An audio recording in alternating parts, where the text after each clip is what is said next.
and for everyone who helped me put that project together. I highly encourage you to tell your friends about it. Henry George's ideas are very relevant and resonating with what we're experiencing now. And thank you for coming out on this cold, windy night. And you know, George hailed from Philadelphia. He came of age in San Francisco. He attained worldwide prominence with his landmark book, Progress in Poverty. It was actually second in print to the Bible, and it was translated into about 30 languages at the time. And his prominence carried him to New York City. Before he came here, he worked as a sailor. He was a typesetter.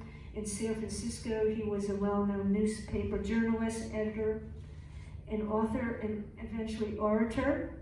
And then he moved to New York City, make a long story short, was recruited to run for mayor. And you need to go upstairs and learn more about him. It's a wonderful exhibit. There's so many facets to his life. And it's, we started out with 8 display cases and had to expand to 12, and it's still not enough to cover what this man did with his life.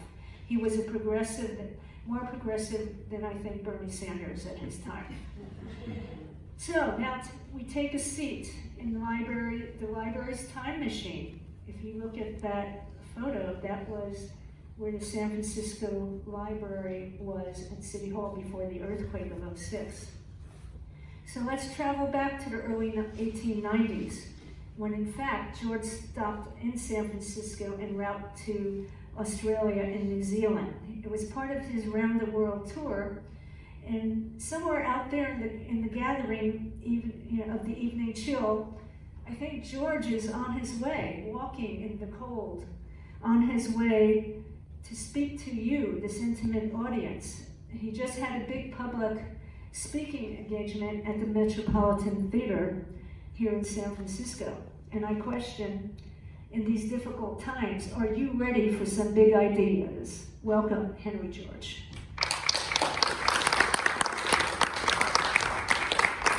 500, 600 people at the Metropolitan Theater. Huh. What an astonishing evening, and so well respected and acknowledged.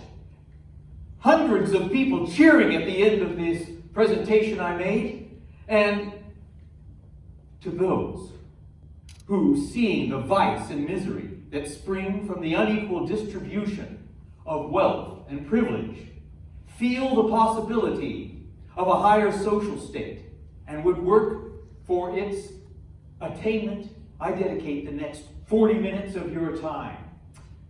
I'd like a few of you here on my right to stand. It was like a wave, I must say.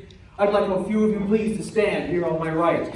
And as I seat you, I'd like you, those in the middle, to stand. Please stand. And now sit, and you sit as my left hand sits or stands, please.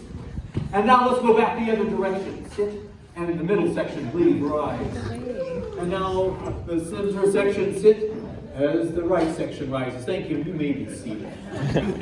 It was like a wave filling me with courage to speak to you tonight. For those seeing the vice and misery that spring from the unequal distribution of wealth and privilege, and feel the possibility of a higher social state, and would work for its attainment, I dedicate the next 40 minutes.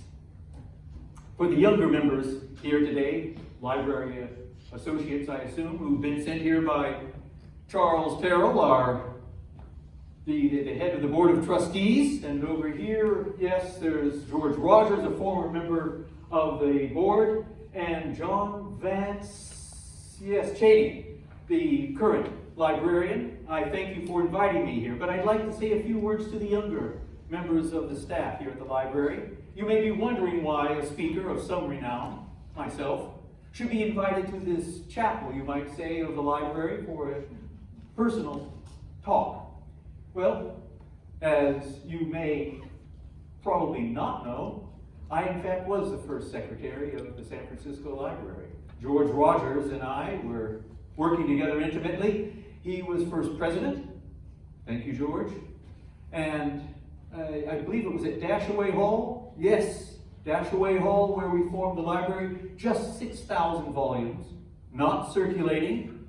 And now we find ourselves in this great edifice, part of the San Francisco City Hall, and with over 35,000 volumes now circulating in a building which has gas heat, which I understand may soon be replaced by electric power to safeguard the integrity of the volumes. I'm just thrilled to be back here and to address you all. I was married here in San Francisco. Each of my 4 children born here in San Francisco. I worked as a typesetter. So yes, indeed, I am an intimate of San Francisco history. But I'd like you to reflect on some of the other members of the audience. I see Hubert Bancroft, who has recently begun publication of a great volume of California history. I know I recognized, there's Ina Coolbrith, and John Muir. John Muir, you've written, I believe I've only seen in manuscript form, your history of the mountains of California, including your study of the glacier formations there. We may come back to that later in this talk. There's Ambrose Bierce. I'm truly flattered by all those who are here this evening. But there is another sort of writing beyond the more philosophical, should we say, larger writing of these men I've just mentioned, and I shouldn't leave out the women. Kate Kennedy, who is ill. I'm flattered most of all by your presence here, having made a trip across the bay by ferry to, in your illness, to hear me this evening. Thank you so much for coming. She has in manuscript a text, The Foolish Pigeons of Dr. Paley, and I can recommend that if it ever comes to publication. Edward Taylor. Edward Taylor, a man I could commend to you as a future mayor if circumstance should provide.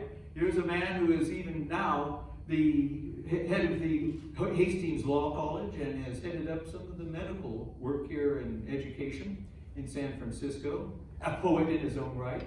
But beyond these larger philosophical works, there's another sort of writing, current events, the sort that newspapermen take up. And it's to that I would like to speak with you this evening concerning.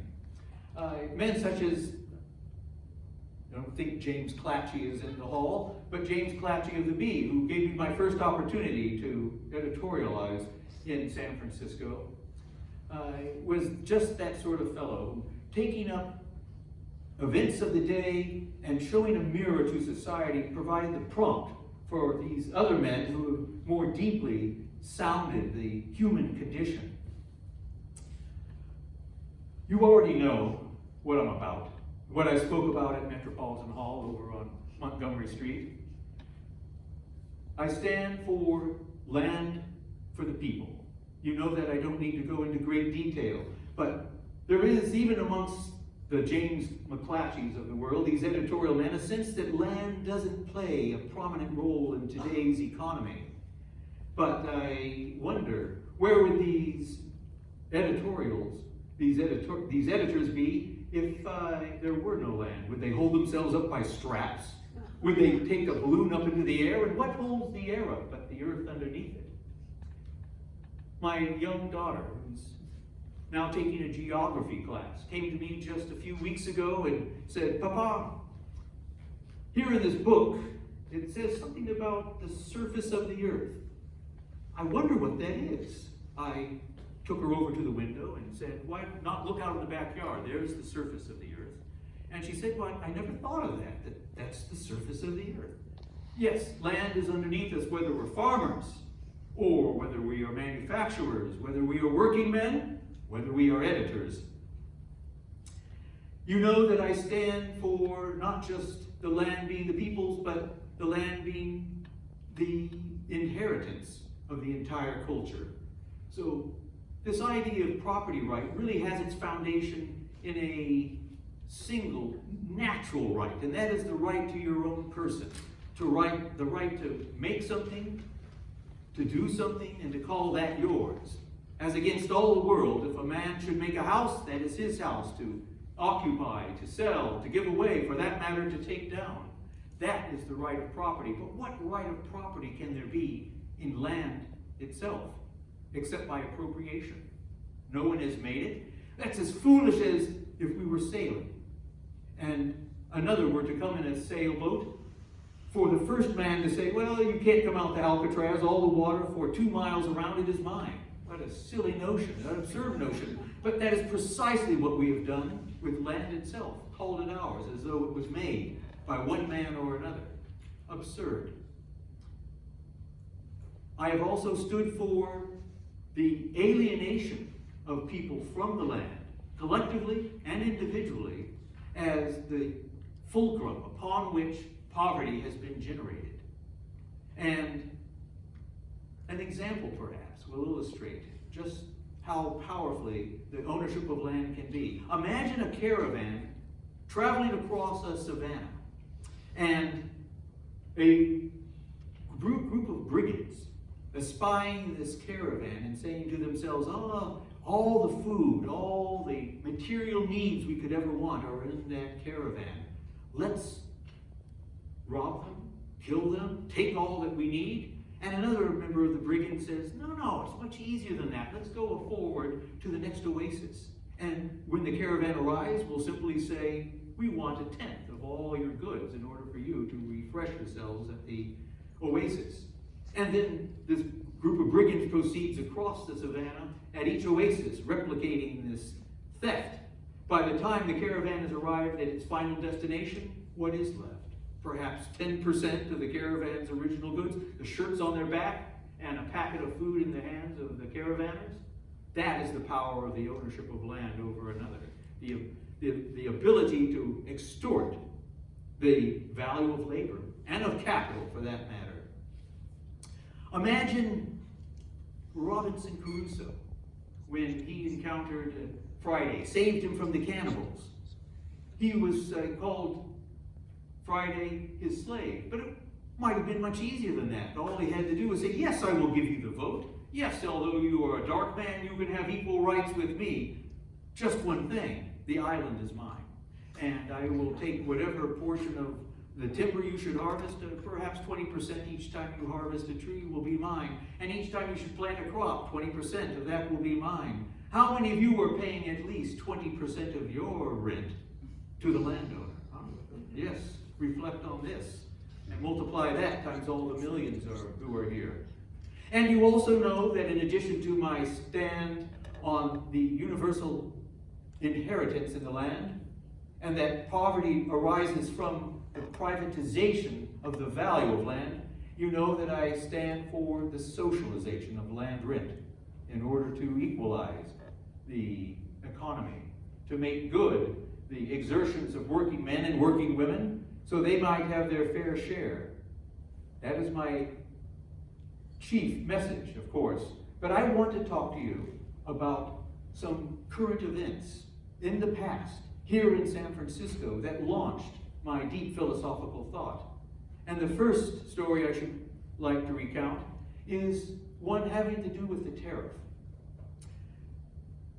In the 1860s, towards the end of the American Civil War, I was a tariff man. And the reason was simple. There was not a sufficient population here to generate the manufacture of goods and services in California. And only with a rising population, did it seem, and only with the tariff, would there be the ability to produce the goods in California that otherwise had to be shipped here. I went into a lecture while living in Sacramento as the second. That is, there was another man, I don't recall his name just now, who was speaking in favor of the tariff, and I was to speak as the second in favor of the tariff. But by the time Mr. Miller was through with his argument, I was made a free trade man. His argument said, why, to ensure that we have production here in California, we should stop the arrival of goods by ship. And it occurred to me, well, that is the argument of war. In war, if we wish to actually stop or prevent goods being brought to us, we should mine the harbor, blow up the ships which are bringing all the goods that we desire. That is the object of a tariff, is to restrict trade. And the lesson I took that evening was that it is the free exchange, not the restricted change of goods and services, that is a desirable first principle. The second anecdote, current event, that I wish to share with you has to do with the ride I took in the Oakland Hills in 1865, 1868, later part of 1868. I was then living in Oakland, working at a small Catholic paper, and it was my want to take an afternoon ride on my pony up into the Oakland Hills. And on one of these occasions, I came to a spring box, a water box for the purpose of refreshing the teamsters' horses as they were coming up or going down the hills. I stopped my own pony there to refresh itself, and just then a teamster arrived, coming down the hill towards Oakland. He stopped to have his horses refreshed, and for want of anything better to say, I asked him what land was going for, selling for just there, and he said, well, around here, $5 an acre. But if you travel 2 hills over, and he pointed to some cows that were so far away, they looked like mice. He said, if you'll go there, there's a man selling land at $1,000 an acre. Well, why was that? Well, there's a railroad coming through that pass from Sacramento, the completion and extension of the Transcontinental Railroad. Must have been 1869. As I think of it, with the completion of the railroad in that year. And it came as just a flash into mind that here was the explanation for the great division of society, as though by a wedge permanently setting those who don't have land against those who have possession of land. That is, just as society organizes itself, brings in the telegraph, brings in the railroad, paves roads, provides a library, a museum, just there the value of land rises. And those who are already in possession can exact Caruso's exaction from Friday of each man and woman who subsequently should arrive and seek his opportunity.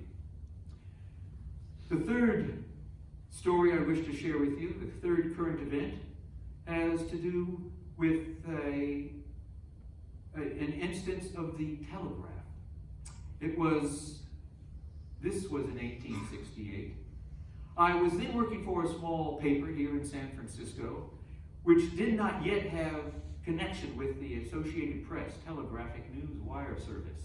The large papers in town had monopolized, had access to the Western Union-born Associated Press wire service. And as the telegraphic news brought attention and high subscription to those papers which were already members of that association here in San Francisco, it was desirable, in fact it was necessary to sustain a paper to have access to the telegraphic news. I was sent east in order to petition the Associated Press, and if that not successful, to petition Western Union along its trunk telegraphic line to bring news to our smaller paper. Well, we were frozen out by the larger papers here in San Francisco, working with the Associated Press in New York City. So I must say, by some rather surreptitious means, I managed to intercept much of the telegraphic news, put it into code, and then send it again through the Western Union line. And for a short while, there were instances in which our small paper had the news even before the larger daily papers here in San Francisco. However, the ruse was at last sleuthed out, and the papers here managed to bear upon the Associated Press, which in turn bore down on the Western Union line, which again froze us out, and our paper went bankrupt, as did so many other smaller papers, all by the force of monopoly.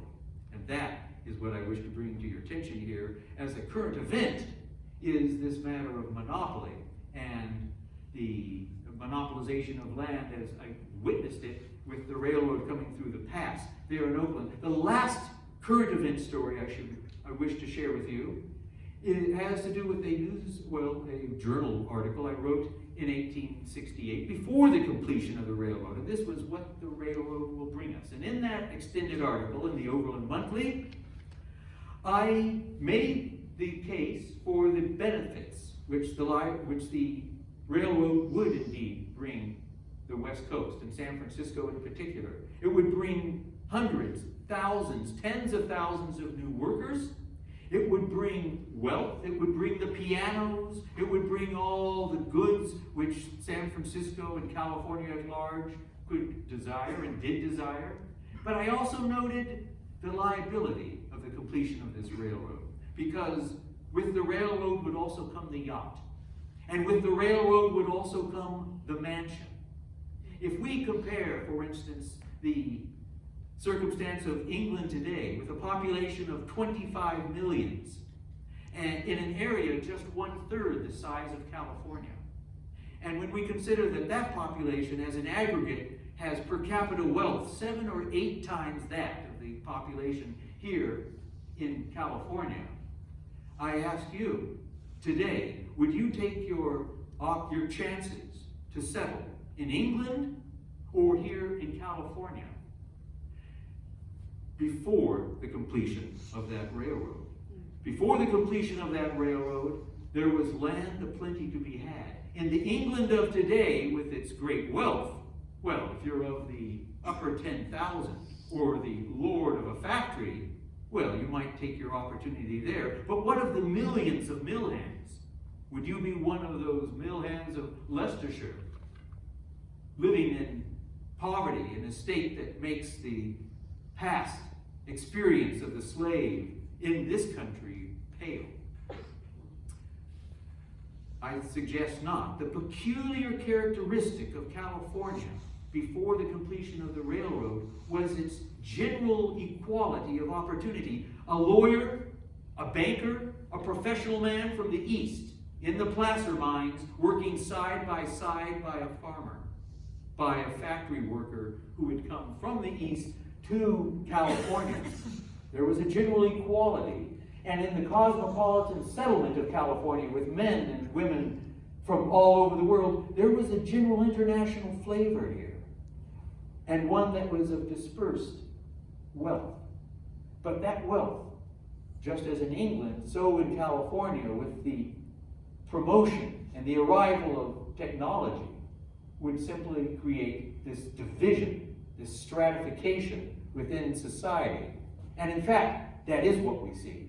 Just outside the door here as I entered, a beggar asked me for $1, and I gave it to him. Was that right? I don't know. But when I left this city 10 years ago, there were periods of indigence, but for the entire population. There was not strata. What I see now, 10 years after leaving the city, is layer and layer of society. A permanent class of the poor, it appears to me. In the alleys, people sleeping on the ground, on the sidewalks. And what is the expectation? That these degraded individuals will be able to elevate themselves out of this state. My simple proposal is to restore that relationship with land and with the value of the land by taxing the annual value of the earth for community, social purposes. What city, taxing its land value, would not be able to provide itself a free library, museums, public education, a pension for those in need and for the elderly? This is the vision that I wish to articulate, which I do articulate, and for those who've seen the vice and misery of the unequal distribution of wealth and privilege, feeling the possibility of a higher state, and would work for its attainment, I dedicate my life, and I hope you will too. I'd like to take a few questions and answers, or provide some answers.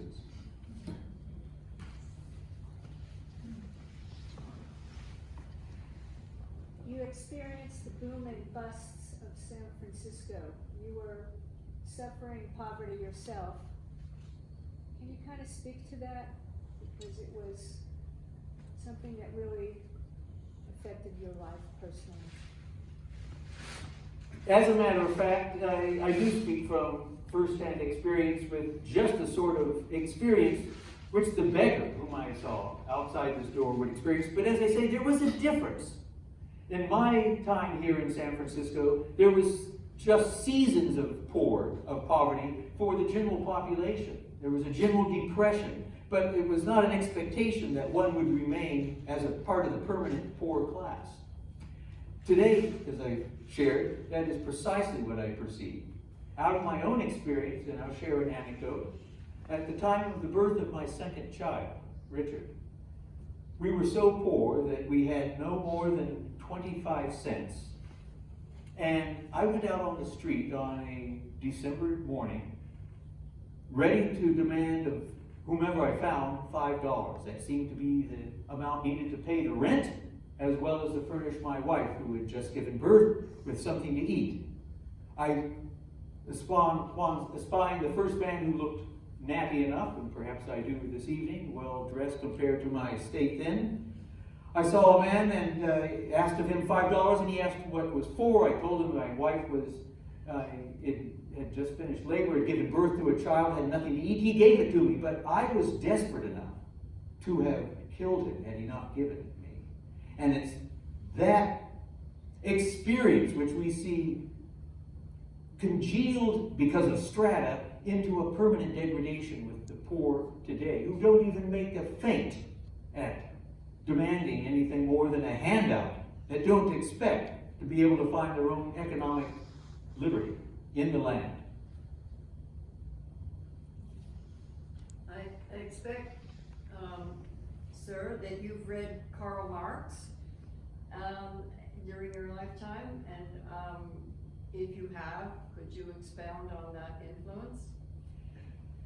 Karl Marx and George Whitlam, the socialist leader in the United Kingdom, and I have, not Karl Marx, but Whitlam and I have been in intimate conversation. I would describe ourselves as friends.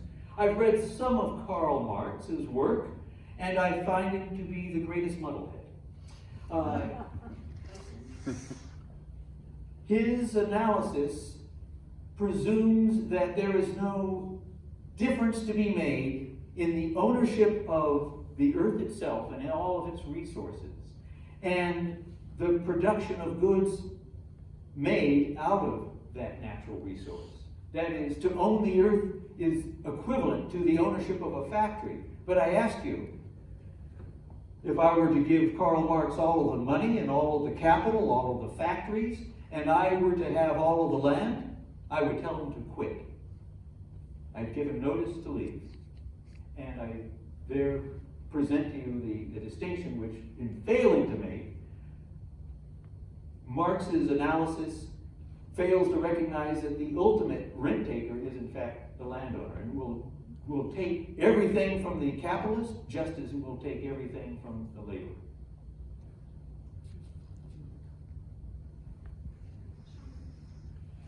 I know a little about what you propose, but what is really unclear to me is how it contrasts both with what exists and who would own the land, and how would everybody get to have a share of it?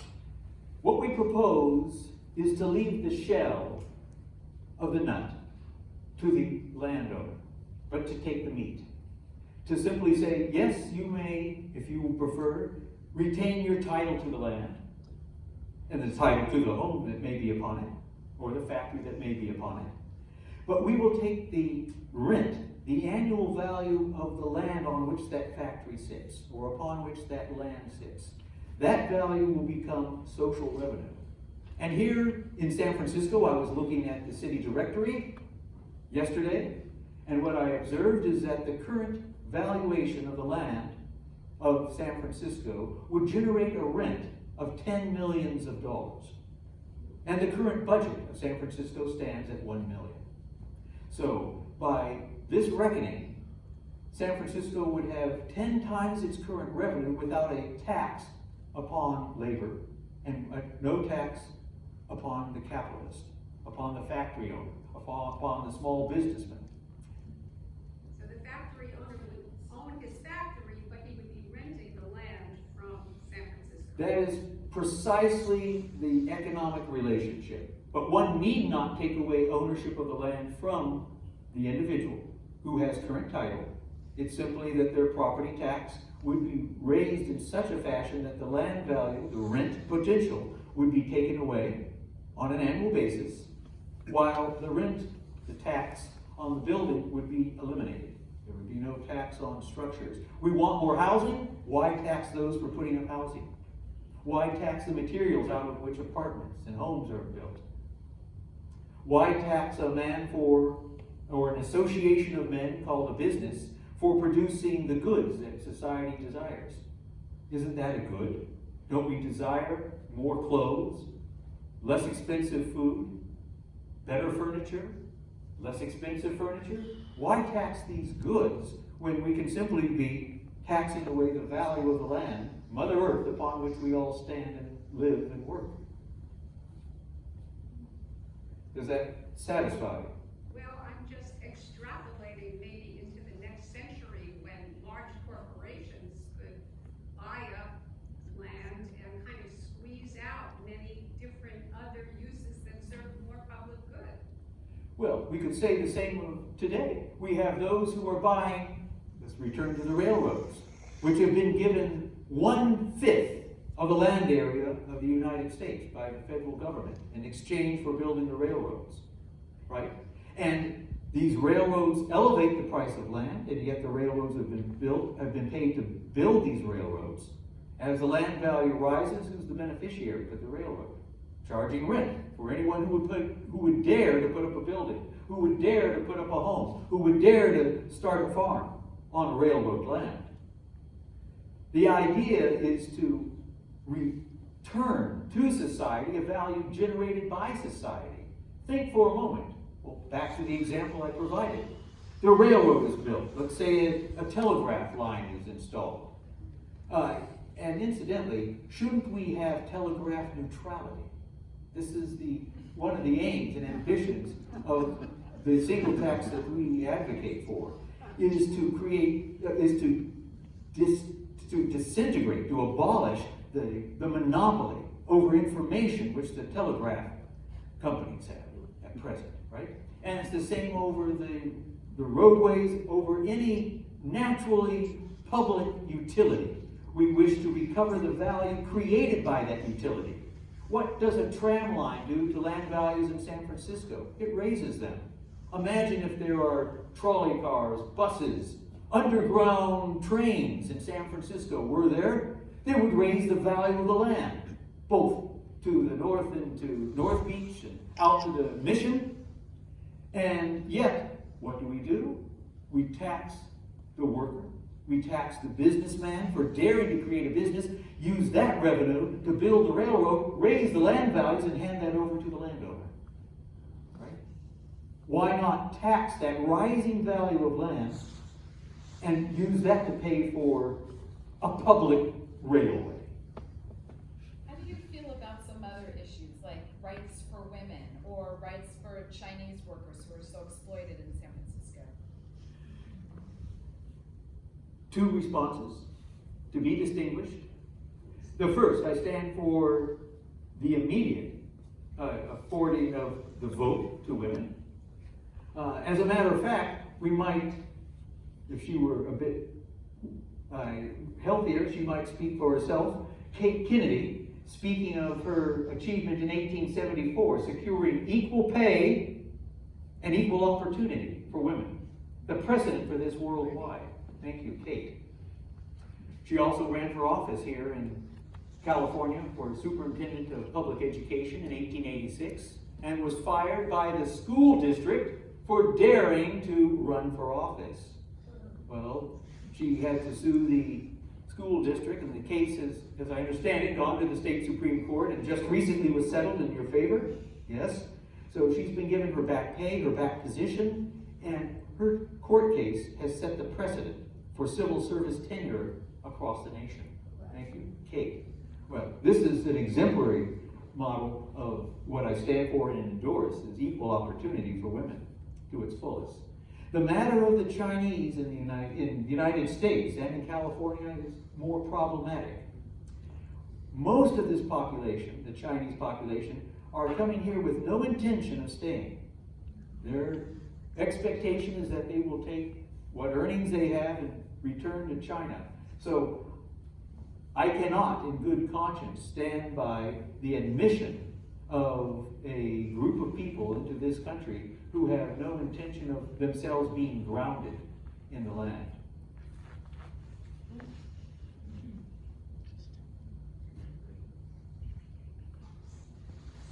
Mr. George, you've probably seen the effects of coal mining on those miners' lungs. What about if the air becomes so polluted with that dust that it endangers all of us? Just as land values would sink in a location where aerial effluent would settle, just to that extent where the original value of the land was diminished by an activity of, say, a factory, a coal factory, to that very extent we can measure by how much we need to tax that factory endeavor in order to restore the land to its original value. Should I say that again? Yes. Let's, for example, say that a given piece of land downwind from a coal manufacturer or an ironworks should start at a par value of 100.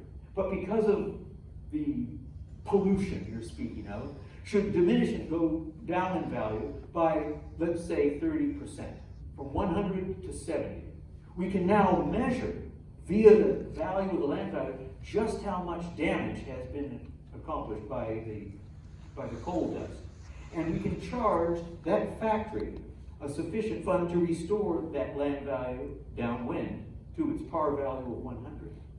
So here is a very mechanical and material way to determine the harm caused by just the circumstance you present.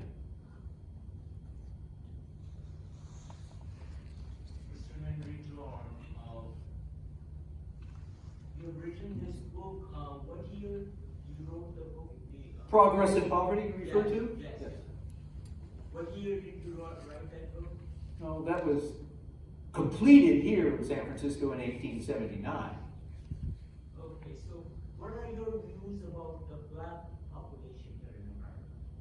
I was, in fact, a Democrat when I came to San Francisco, but at the outset of the Civil War, I took other side. My family in Philadelphia were indifferent to the slave issue, though they were church folk.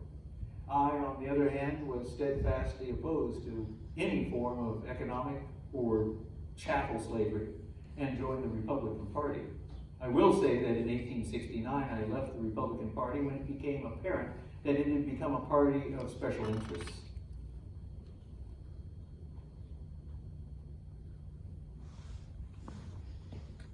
I'm just having a hard time thinking this through. So land values, the way we calculate land values is based on income capitalization, so it's directly linked to how much income you can generate based off of it, which takes into consideration public policy. So if you know as a landowner that actually you won't generate much revenue at all from your land because there's a land value tax, would that not depress the land values and generate nothing in taxes? What it will do, you all understand the question. The question is, the value of, put in some other words, but correct me if this doesn't present your question. The value measured in dollars of anything is its income potential. That is, what will you pay to buy something given its reward to you? You won't buy something if it doesn't give you some pleasure, if it doesn't give you a material advantage economically. So, the question is, won't the taxing away of the annual rent of land depress the sale price of land? And therefore the tax revenue to the state. The tax is on the rent. It's not on the sale price. So just as a renter will continue to pay rent but doesn't have any investment in in the apartment or the land underneath it that the renter is renting, right? The rent stays high. I presume rents are still high here in San Francisco. Okay. And yet, that rent would not disappear. The value on an annual basis of a piece of land will remain as it is. But the sale price of land will tend to go towards zero. Do you follow that? No? If I were to offer you a business, but were to tell you that all of its income were going to be taxed away, would you pay me anything to buy that business? No, because it would generate no income for you. Similarly, if I were to tell you, here's a piece of land that generates 1/3 of your income, let's say $1,000 a year, let's just say. If I told you then that $1,000 a year would be taxed away, what would you pay me for that piece of land? Something towards zero, right? You wouldn't pay me anything because you're already paying the rent. Why would you pay me a sale price for something that you get no reward from, right? So the sale price of land would go towards zero. Now, how this affects the money supply is astonishing. When land ceases to carry debt, because under this circumstance, if you follow, you would not have to borrow money to buy land. The sale price has gone to zero. So your investment would be wholly into the production of goods and services, providing more housing. You want more housing? Why tax housing? And at the same time, by taxing away the rental income of land, its sale price goes to zero, so money need not be borrowed to buy land. The rent of San Francisco would stay high. The sale price of land in San Francisco would go to zero. And that enormous revenue I spoke of, $10 million now in 1890, 10 times the current budget of San Francisco, would meet every public need you could imagine, I suggest. So the difference between Mark's I take first timers. I'm sorry. Oh, I'm sorry. So let's suppose that I own a home in San Francisco under this new paradigm, and I'm perfectly satisfied with paying the rent on the land in which my home occupies. But the city planner intends to build a new tram through my neighborhood. Why would I, or actually my neighbors and I, not be more likely to organize against this new tram line in order to suppress any new development and keep our rents low? If your object is to deprive yourself of ready transportation, that's certainly your prerogative. And if your ambition is to live in the boonies, you're certainly free to do so. Under this model, your tax would be zero if you lived out in the hinterland. The land there is worth so little. It has little rental potential. But I dare say with little rent potential and therefore public revenue, we will not be building a railroad to your neck of the woods. So yes, indeed, there will be an incentive, I suppose, by some to keep the price of land from rising. But the beauty of this proposal is that it is precisely the land rent you pay which will create the public services you desire. At present, there is not a relationship between the income taxes you pay and the services that are geographically located. It is left to the cavil of the legislature, of the governing council. But with this model, what we see is a feedback from payment of rent for land, expectation of services to be delivered. Does this begin to address your question? So it is certainly possible that there will be those who seek to prevent the improvement of their neighborhood in order to keep the rent low, but they will not be therefore getting the services that they're desirous of, we would expect. And We would expect on average that more people want a municipal rail line. We would expect that more people want a public utility, water and electricity and gas to be provided, right? If they are paying the rent, they expect the service. Well, this is precisely that model, one for the other. I can think of another example that might address your concern.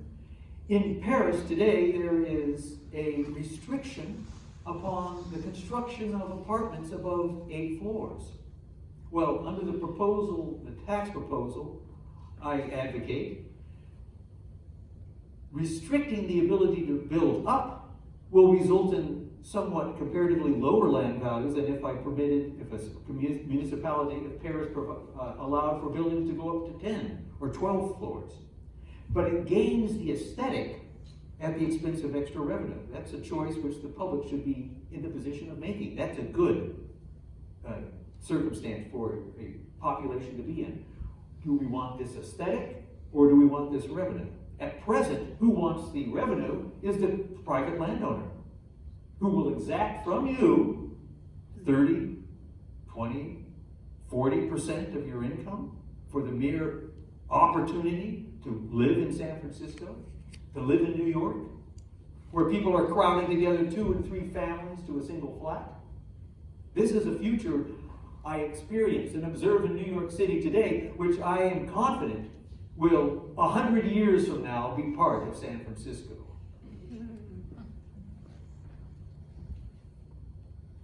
There's still something very muddy in my mind about the idea of rent. Rent usually means ownership by somebody else. You're saying, no, the title would still be private. So what determines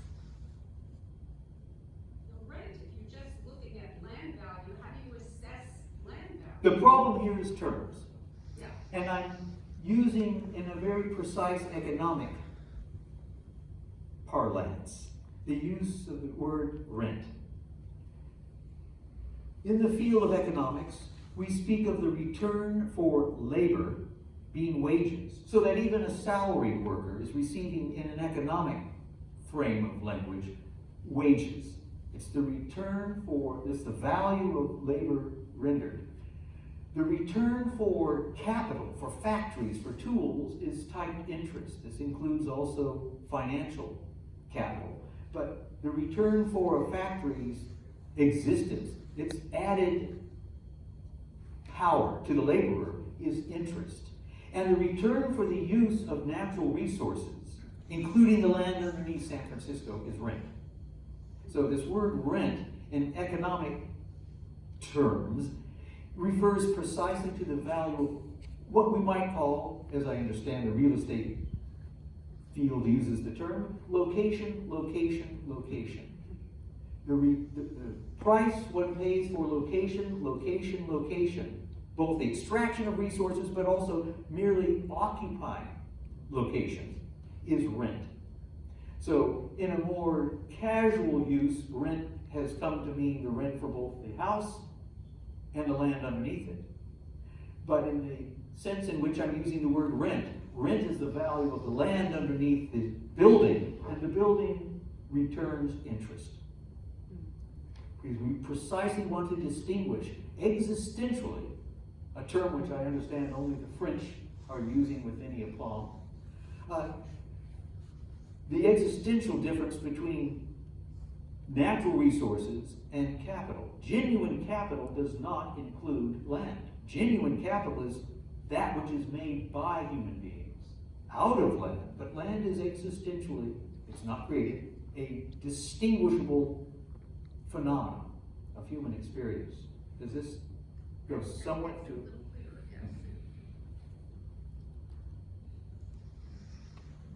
I have to depart for another short speaking engagement, but there is another who will happily take questions in the present, and that's also me.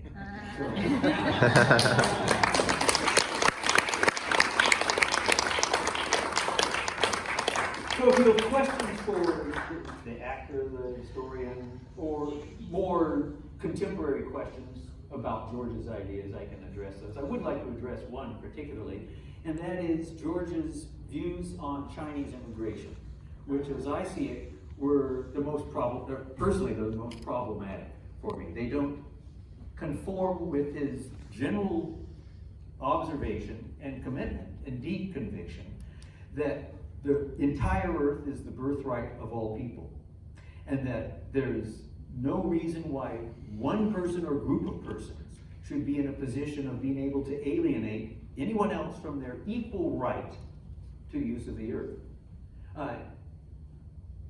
His argument, and it was a consistent one, I don't say it's a persuasive one, but it was one he maintained, was that, again, that a group of folk who were willing to work at a considerably lower wage, slave wages effectively, lower than the average of wages, and that was the Chinese community moving here, was willing to work for considerably lower wages, would injure the wage scale in this instance in the United States. So he remained, again, consistently, but not persuasively for me, an advocate of restricted immigration on the part of the Chinese.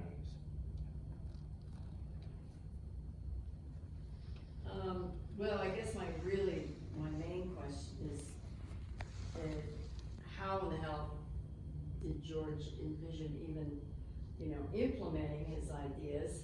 Because there's so many forces against it, and I think this quote here, it kind of This is from the card which was at the front of the the hall. cards. It kind of reflects what I feel is kind of his Christian humanitarian naivete, though. It says, that which is unjust can really profit no one. That which is just can really harm no one.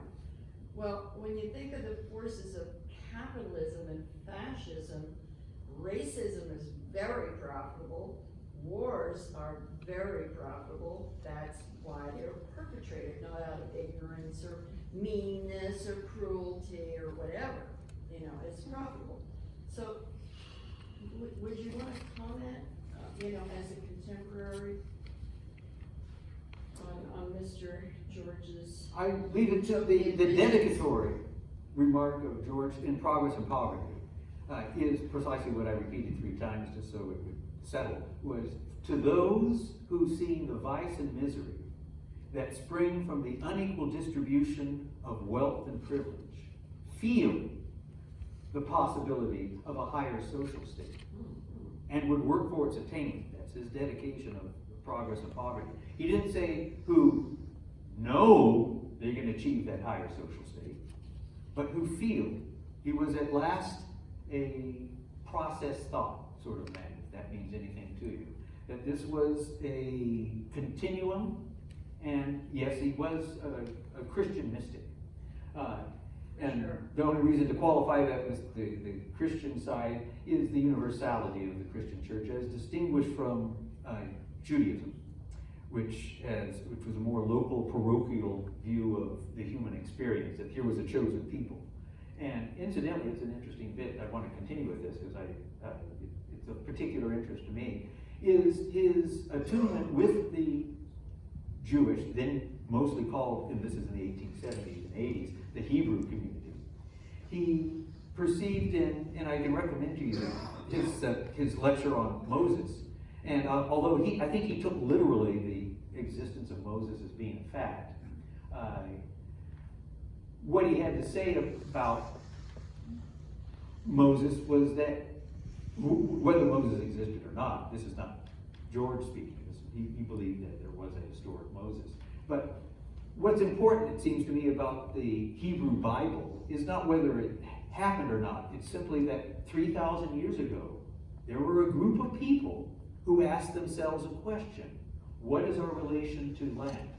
That is the central friction that's chronicled in the Hebrew Bible. And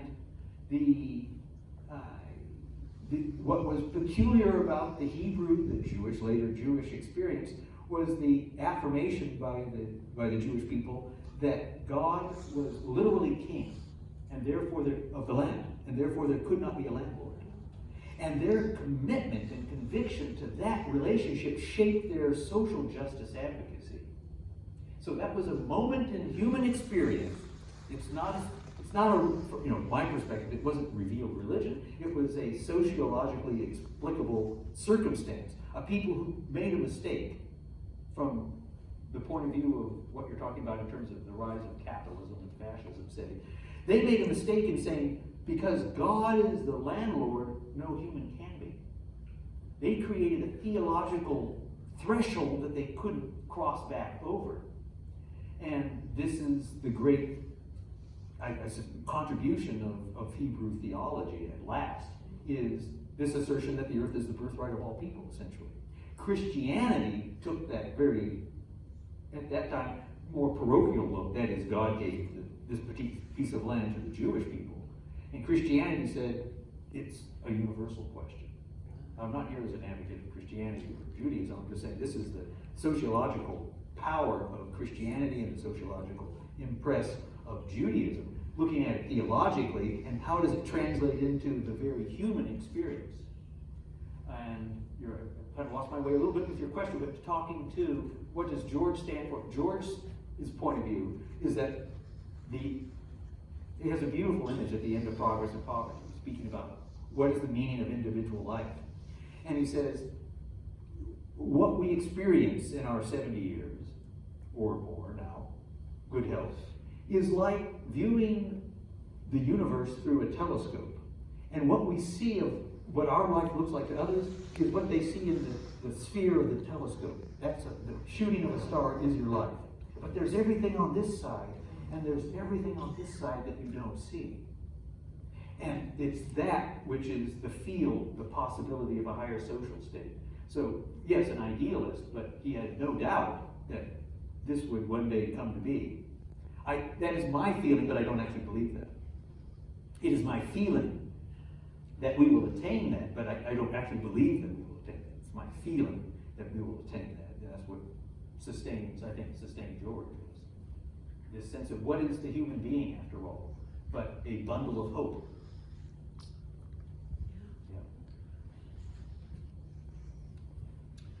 Are there any societies or communities that have, in contemporary times, that have put into place any of The George's closest we ideas? can come to an example at scale is Hong Kong. When England took possession by force of a portion of China, the land was not owned by individuals. It was crown land.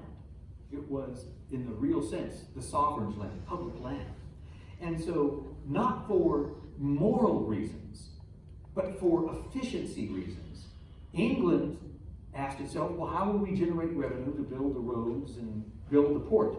And they said, well, since it's crown land, let's charge rent to everyone who's going to use it. And the result was, for the first 50 years of Hong Kong's existence, there was no tax on work. There was no sales tax. And it was the most dynamic economy in the world. That's not necessarily a proof, but it suggests that if the rent you have to pay anyway, all of you are paying what I mean by, in this economic sense, rent. You're paying for location, location, location. Yes? Is there anyone who's not paying for location, location, location? No, absolutely not. You're all paying for that. George simply said, why leave that location, location, location value with the landowner? Why shouldn't that come back to society to pay for all the goods you want? And yet, San Francisco complains about high rents. Well, George's response would have been, the high rents are good. Socialize all that land value, and you're going to be paying for Muni. And you will be paying for the museum. And you will be paying for the takeover of PG&E, if that's what you want. And you'll be paying for universal health care. And he speaks just that way. He speaks of, this is how, why not have pensions? Why not pay off those who, not pay off, but pay the livelihood of those who are incapable of meeting themselves their material needs? Why wouldn't you do this? Instead, month after month, each and every one of us in this room is paying part of the earth's value to an individual, or an individual entity. It may be a corporation. And George's argument, why are you doing that? That's absurd. You've walked out of Eden, to use his phrase. You've walked out of Eden, and that angel with the sword who guards the entrance back to Eaton is the landowner. And you're not allowed back in, and you wonder why you're poor.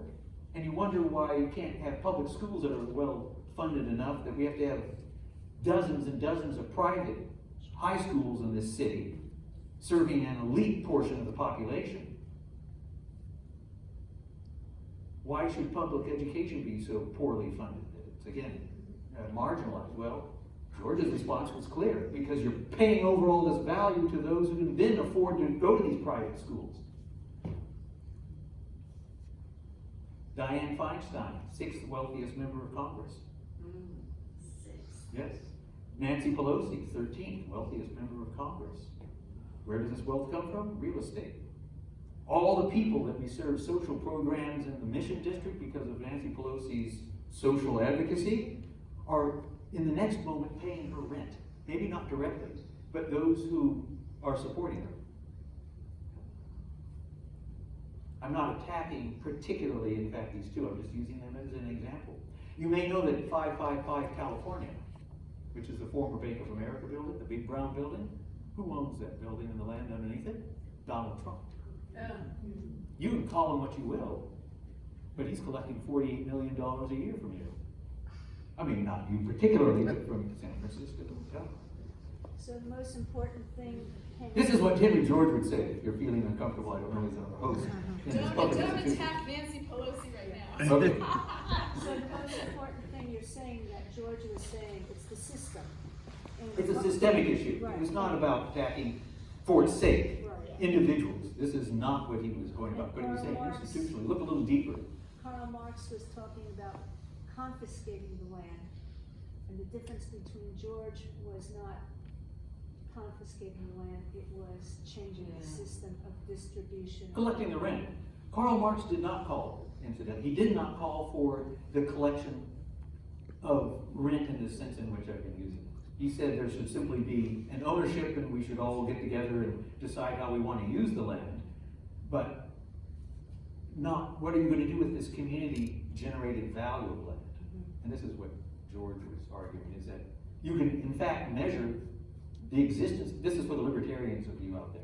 What George argued is that for the libertarians who say there is no such thing as community, there's only contracts between individuals, that the proof that there is community is the fact that you're paying for location.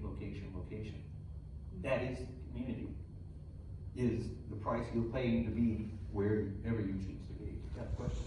How would George have reasoned about Prop 13? What would he think of Prop 13? Yeah, and what framework would he reason about it? Well, I could answer for myself, and I think that's pretty nearly too what George would say. My take on it would be, he would say, why tax the buildings? So he would have approved of that aspect of Proposition 13. I'll explain that to some guests who have no knowledge of Proposition 13, acquaintances, friends of mine. It's a tax which freezes the property tax at the time of purchase. But it's a tax, as the conventional property tax is, on both land value as well as the building value. And George would have said, get rid of this tax on the buildings, but have the current market rent of land collected as public revenue. So he would have been robustly opposed to Prop 13's landowning aspect of it, and supportive probably of the suppression of the tax on buildings. Can you talk about Pennsylvania and their two-rate tax? Pennsylvania, I can keep my remarks to 2 more minutes and then we'll break. Pennsylvania in 1913 passed legislation because of George's advocacy that cities could choose to have what's called a split rate roll. That is, they could tax buildings at one rate and land at another. And this legislation was passed precisely so that land could be taxed heavily and buildings could be taxed at a lower rate. Now, it was by no means George's tax. That is, let's tax 95% of the annual value of location. That's what George was calling for. Leaving that 5% so that landowners would get that 5% so that the government wouldn't take over the land, because he was not in favor of having a Politburo, an elite group of politicians determining how to use land. He wanted the market to say, this is how land will be used. Let's give the collection of the rent reward of about 5%, say, to the landowners. The property tax in Pennsylvania was what's called revenue neutral. That is, if the property tax in Pennsylvania was earning, let's say, $100 on a particular piece of real estate, the $100 would remain the same, but instead of that revenue coming from the tax on both equally, it would come from the land. And this does have an effect. I know you're not tax junkies the way I am, and you don't look at the effect of taxation, but it makes a difference what you tax. If I tax your income at a certain point, you'll stop working. But if I tax away the rent, the land value, the income from land of a landowner, the land won't go out of existence. I can tax work out of existence, or a factory right out of existence by taxing it so heavily that people say, I don't want to engage in that activity any longer. But land will remain whether you collect all of its rent or not. Should the rent go to a private party or to the society? George said it goes to society. We're done. I happily will meet with you out front. When's the library open? Yeah, I just want to make one announcement. We please. have one more program next week, Progress to Poverty, Land and Rents, and it's a public talk with a couple geographers, Richard Walker, who some of you might know, and Francesca Manning, and Ted Bartney of California Chapter of Common Ground. So it's a library program, but it's going to be in the Mission District, and there's flyers around if you're interested in that. And then thank you so much. I just want to say.